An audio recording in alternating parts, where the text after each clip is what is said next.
In the brand new Essentials workspace in the CC 2019 release, you'll notice that the toolbox seems a bit light. And I'm not talking about color, of course, I'm talking about the amount of tools in it.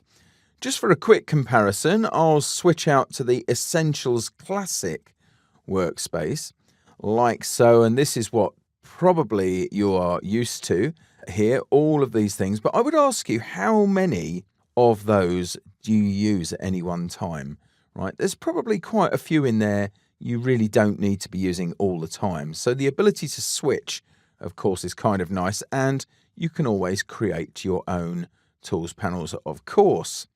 But this one is definitely, I think, a step in the right direction. It's pared down to just the things that you're likely to use. And in fact, this one here, I've actually added these in. So these tools aren't in here by default. And so I'll reset them to the way they are. Down at the bottom here, and Photoshop users will find this familiar, there's an ellipsis icon. And if I click on that, I'm just going to go to the flyout here and choose Reset. Okay, and you'll see that some of the tools, mainly the spiral tool there, have disappeared from the toolbox. I'll click on the ellipsis again. So now you can see really like paintbrush and blob brush and pencil tool.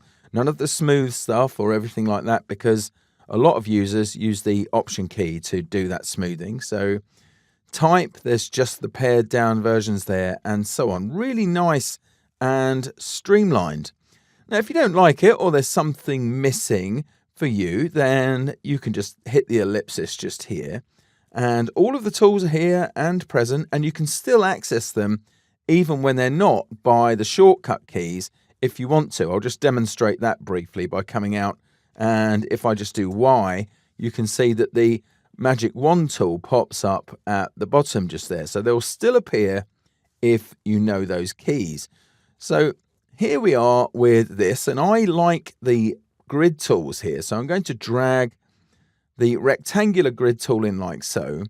And I also use the polar grid tool quite a lot, but I'd like it to be in the same family. And you can see how that highlights like so. So I'll drop that in there.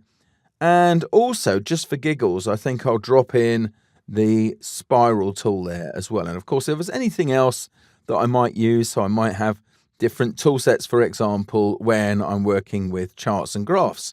And that's really easy. You just come along and choose to create a new toolbar with that.